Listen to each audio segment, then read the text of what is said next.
नमस्कार, मैं हूं अमित पालित। आज हम एंटी इंडिया मूवमेंट चलाने वालों को बेनकाब करेंगे।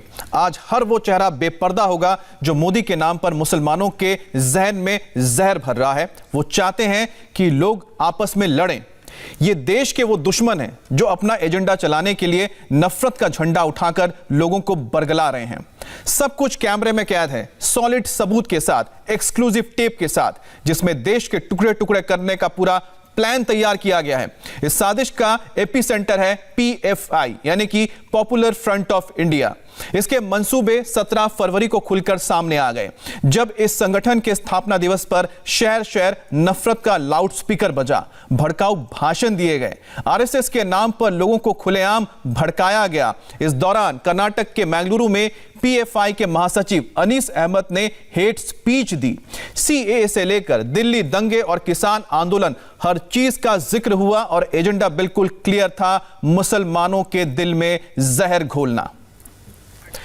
पॉपुलर फ्रंट डे, इस मौके पर उनके नेताओं ने मोदी के नाम पर मुसलमानों को भड़काया, लोगों में जहर भर दिया। ये सब आपको दिखाएंगे, लेकिन पहले PFI के उन 3 भड़काऊ भाईजान को ध्यान से देख लीजिए। ये वो किरदार हैं जिनकी जहरीली और एक्सप्लोजिव जुबान पॉपुलर फ्रंट ऑफ इंडिया के स्थापना दिवस पर खूब चली। खुलेआम, खुल्लम खुल्ला, हजारों लोगों के बीच माइक पर चिल्ला चिल्ला कर वो सब कुछ कह गया और वो सारी चीजें बताई गई जिनको सुनकर किसी का भी खून खौल जाए।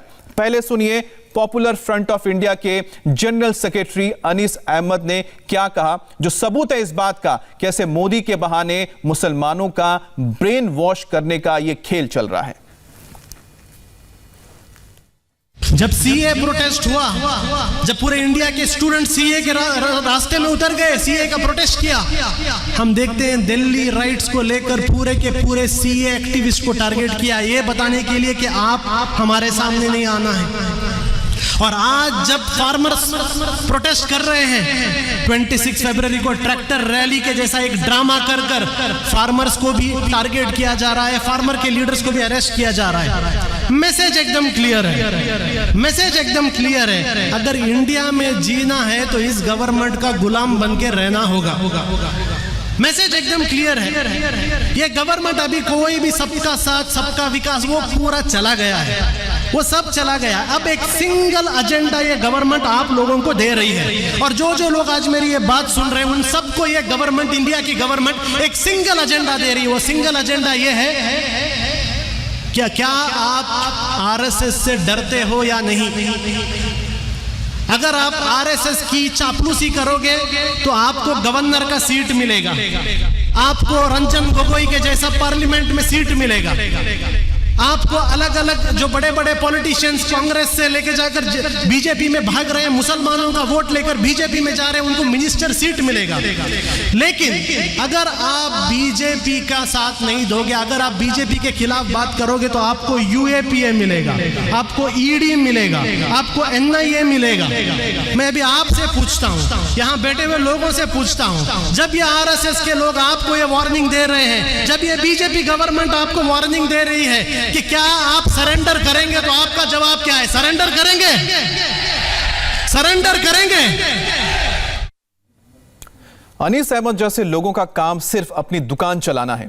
ये नफरत के कारोबारी हैं, एक दूसरे का गला काटने की बात करते हैं, किसी को RSS के नाम पर डराते हैं, किसी को मोदी के नाम पर। अनीस अहमद ने यहां तक कहा कि RSS कैंसर जैसा है जिसकी अब तक कोई दवा नहीं है। इंडिया का असल दुश्मन बिना किसी डाउट के RSS, बिना किसी डाउट के। इंडिया में अगर कोई कैंसर है, कोविड आया चला गया, पोलियो आया चला गया, इसके लिए वैक्सीन भी आ जाता है, लेकिन RSS ऐसा एक वायरस है जिसके लिए अभी तक कोई वैक्सीन नहीं आया। इंशाअल्लाह वो वैक्सीन पॉपुलर फ्रंट लेके आएगा,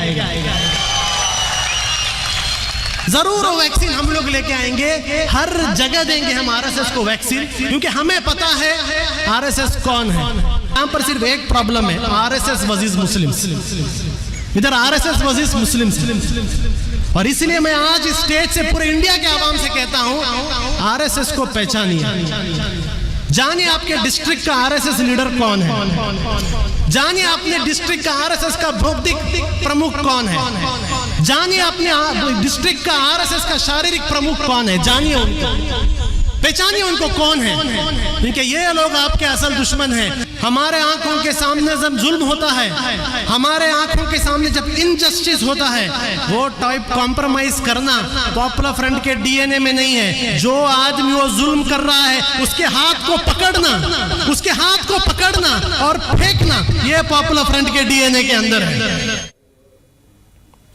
अनीस अहमद ने मुसलमानों को आरएसएस के नाम पर डराया भी और भड़काया भी। इसके बाद मुसलमानों को यह भी कहा गया कि अगर अपनी आवाज नहीं उठाई तो उन्हें कुचल दिया जाएगा। अनीस अहमद जैसे लोग क्या करना चाहते हैं, ये हर कोई जानना भी चाहता है, और अगर आप जानना चाहते हैं तो इन वीडियोस को जरा गौर से देखिए। एक बात वो भूल चुकी है, इंडिया में आज भी मुस्लिम कम्युनिटी जिंदा है, आज भी मुस्लिम कम्युनिटी जिंदा है। ये मुस्लिम कम्युनिटी के बारे में बहुत सारा नेगेटिव न्यूज भी आता है, बैकवर्ड है, सचर कमेटी में ऐसा लिखा है, एजुकेशन नहीं है, सब है, लेकिन ये मुस्लिम कम्युनिटी की एक कैपेसिटी भी है, याद रखिए। ये मुस्लिम कम्युनिटी की एक कैपेसिटी भी है, जो अल्लामा इकबाल ने कहा है, तौहीद की अमानत सीनों में है हमारे, आसान नहीं मिटाना नामो निशा हमारा। ये इंडिया की मुस्लिम कम्युनिटी को आज लीड लेना होगा, ये आरएसएस को जवाब देने के लिए। जब ये आरएसएस इंडियन फैब्रिक को तबाह करने की कोशिश कर रहा है, इंडियन मुस्लिम्स को लीड लेना पड़ेगा, और आज पॉपुलर फ्रंट ऑफ इंडिया वो लीड ले रहा है। इसलिए हम लोग देख रहे हैं हर दिन पॉपुलर फ्रंट को टारगेट किया जा रहा है। दिल्ली के अंदर सीए प्रोटेस्ट हुए, टारगेट पॉपुलर फ्रंट को बनाया गया। दिल्ली में दंगे कर कर मुसलमानों की जान ली गई, लेकिन केस पॉपुलर फ्रंट पर डाला गया, ईडी पॉपुलर फ्रंट के पीछे आई। देश में राम मंदिर को लेकर चंदे का अभियान चलाया जा रहा है। मुसलमान भाई भी राम मंदिर के लिए दिल खोलकर चंदा दे रहे हैं, लेकिन अनीस अहमद ने इसके खिलाफ भी जहर भरने की कोशिश की। जरा गौर से सुनिए। आंखों में आंख डालकर बात करो, और आज मैं इस स्टेज से आप सब लोगों को कह रहा हूं, ये जो राम मंदिर के कलेक्शन के लिए आ रहे हैं आपके घरों में, आपके सामने एक ही बात बताता हूं, जिस तरीके से एनआरसी को बॉयकॉट किया था, अगर ये लोग आपके घर में और दुकान में राम मंदिर के लिए पैसे मांगने के लिए आए, एक पैसा भी मत दीजिए इन्हें, एक पैसा भी मत दीजिए। मैं सारे मुस्लिम बिजनेसमैन से कहता हूं, मैं सारे मुस्लिम दुकान के ओनर से कहता हूं, अगर इतनी बड़ी गैरत है, अगर एक तिलके के बराबर हिम्मत है, अगर घर में जाकर अपने बीवी बच्चों को अपना चेहरा दिखाने की हिम्मत है, तब ये जब आरएसएस के लोग आपके दुकानों में आते हैं पैसा पूछने के लिए, एक रुपया भी मत दीजिए इन्हें, एक पैसा भी मत दीजिए। वो इसलिए क्योंकि ये राम का मंदिर नहीं है, ये राम का मंदिर नहीं है, ये आरएसएस का मंदिर है, और मुसलमानों के पैसे से आरएसएस के मंदिर में एक ईंट भी नहीं जाएगा इंशाअल्लाह। जिस रैली में मुसलमानों को भड़काया जा रहा था, वो रैली एकता के नाम पर बुलाई गई थी, लेकिन काम हो रहा था आग लगाने का। इसके लिए यूपी में गिरफ्तार किए गए पीएफआई के 2 एजेंट का जिक्र किया गया, और साथ ही कहा गया कि अब पीएफआई के लोगों को कुर्बानी के लिए तैयार रहना पड़ेगा। यूपी के अंदर पॉपुलर फ्रंट ऑफ इंडिया के 2 मेंबर्स को, पॉपुलर फ्रंट ऑफ इंडिया के 2 मेंबर्स, आपके जैसे ही 2 कैडेट्स, ये 2 कैडर्स को कल यूपी पुलिस ने अरेस्ट किया।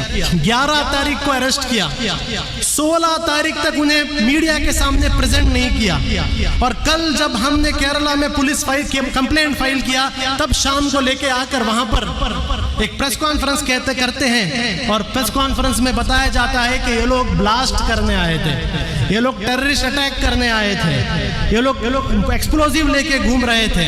यानी 11 तारीख को अरेस्ट करने के बाद 16 तारीख आपको पता चला कि ये लोग टेरर अटैक करने आए थे। इसका मतलब क्या है? याद रखिए, पॉपुलर फ्रंट ऑफ इंडिया को हर दिन टारगेट किया जाएगा। मैं यहाँ बैठे हुए हर एक आदमी से कहता हूं, अगर कोई सोच रहा है कि पॉपुलर फ्रंट को टारगेट बंद हो जाएगा, गलतफहमी है। एवरी डे, हर दिन पॉपुलर फ्रंट पर एक नया इल्जाम लगाया जाएगा, पॉपुलर फ्रंट को नया टारगेट किया जाएगा। पॉपुलर फ्रंट के मेंबर्स से भी मैं यहां पर कहना चाहता हूं, रेडी हो जाओ, यूएपी आने वाला है, ईडी केसेस आप पर पड़ने वाले हैं। एनआईए आपके पीछे आने वाला है, नेशनल सिक्योरिटी एक्ट आप पर लगाने वाले हैं, सेडिशन केस आप पर लगाने वाले हैं, ये सारे चीज आने वाले हैं। इस सब के लिए रेडी रहने का एक वक्त आ गया है, ये सब चीज आएगा। और उम्मीद मत कीजिए कि ये जो दिल्ली के अंदर बैठे जो आरएसएस के दो प्रचारक हैं, ये प्रचारक कुछ रहम दिखाएंगे। यहाँ पर मुस्लिम्स उनके दुश्मन है, यहाँ पर क्रिश्चियंस उनके दुश्मन है, यहाँ पर कम्युनिस्ट उनके दुश्मन है। ऐसे एक आइडियोलॉजी का ट्रेंड हुए दो लोग आज इंडिया को चला रहे हैं। इनसे कोई भी उम्मीद मत रखिए, सिर्फ एक ही उम्मीद रखिए, वो उम्मीद ये है कि हर दिन आपको टारगेट किया जाएगा। आज इंडिया के अंदर जब पूरी की पूरी एक सोसाइटी और स्पेशली मुस्लिम कम्युनिटी को स्लेव बनाने की कोशिश किया जा रहा है, गुलाम बनाने की कोशिश किया जा रहा है, ऐसे वक्त में इस कम्युनिटी को होप देने वाली तंजीम पॉपुलर फ्रंट है। जैसा बेंगलुरु में हुआ, बिल्कुल वही पैटर्न एमपी के उज्जैन में भी देखने को मिला। यहां नफरत का लाउड स्पीकर बजा। मुफ्ती हनीफ अरहार की जुबान से सुनिए कैसे हेट स्पीच का सिलसिला बेंगलुरु से उज्जैन तक पहुंचा तो बोल और भी भड़काऊ हो गए। हमें हमारी नस्लों के अंदर शौर पैदा करना है। हमें यह बताना है कि हम लोग इंसान हैं, हम जानवर नहीं हैं। हम लोग इंसान हैं, हम जालिम नहीं हैं। हम लोग इंसान हैं, हम हिंदुस्तान के रहने वाले हैं। ये जो आरएसएस के लोग, ये जो बजरंग दल के लोग आज इस्राइल की ताकत के बलबूते पर और हमारे मुल्क के सरमाए के बलबूते पर, आज हमारे मुल्क के फौज के बलबूते पर जो जुल्म कर रहा है और अंग्रेजों के साथ जिस तरह इन्होंने समझौता किया था, उसी तरीके से आज फिर से समझौता करके मुल्क को बर्बाद कर रहा है। टीपू सुल्तान ने हिंदुओं को कत्ल नहीं किया है, टीपू सुल्तान ने उन लोगों को कत्ल किया है जिन लोगों ने अंग्रेजों के साथ मिलकर अपना ईमान बेचा। ऐसा मौका अगर आज आएगा तो हम फिर से लड़ने के लिए तैयार हैं, लेकिन हम टीपू सुल्तान के नक्श औलाद हैं। टीपू सुल्तान ने जो कहा था, शेर की एक दिन की जिंदगी गीदड़ के 100 साल जिंदगी से बेहतर है। इंशाअल्लाह हम उसी जिंदगी पर फिर से उसी रास्ते पर फिर से चलने के लिए तैयार हैं। जमाना जब कभी बारूद की बौछार बनता है, हमारा हौसला फौलाद की दीवार बनता है। और तुम्हारा जुल्म काफी है हमें बेदार करने को, जो लोहा ज़र्ब सहता है वही तलवार बनता है। ये सबक हमको हमारी नस्लों को सिखाना है। अगर आज आप इज्जत बचाने के लिए खड़े नहीं हुए, अगर आज आप अपनी हिफाजत के लिए तैयार नहीं हुए, आज आपके मदारिस को बंद किया जा रहा है, कल आपसे कुरान छीना जाएगा। अगर आज आप अपनी हिफाजत के लिए तैयार नहीं हुए तो खुदा की कसम इस मुल्क के अंदर ब्राह्मण के अलावा कोई और बाकी नहीं रहेगा। इसलिए हमें अपनी हिफाजत के लिए खुद तैयार होना पड़ेगा। इसके लिए जो भी कुर्बानी होगी हम देने के लिए तैयार थे, हैं और रहेंगे इंशाअल्लाह। 2012 का एक वाकया आपको याद होगा, जब नॉर्थ ईस्ट के लोगों को साउथ इंडियन शहरों से भगाया जा रहा था, चाहे बेंगलोर हो या उसके आसपास के शहर, और उसके पीछे जो कैंपेन चलाया गया था उस दौरान यूपीए सरकार ने उसके इन्वेस्टिगेशन के आदेश दिए थे और उसमें पीएफआई का नाम सामने आया था। ये वही ऑर्गेनाइजेशन है। मालेगांव में कैसे पीएफआई ने कैसे लोगों को भड़काया, आपको बताएंगे इस ब्रेक के बाद।